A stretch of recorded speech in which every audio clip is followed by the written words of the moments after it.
ang kanyang tindig at forma. At kapag siya ay nakita, kinikilig ka kung talaga. Di naman siya sobrang gwapo, ngunit siya ay type na type ko. Bakit ba ganito ang nadarama ng puso ko?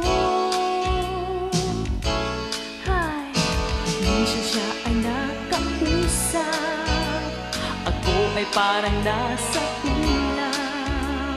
Nang ako'y kanyang titigan, sa puso ay anong sarap.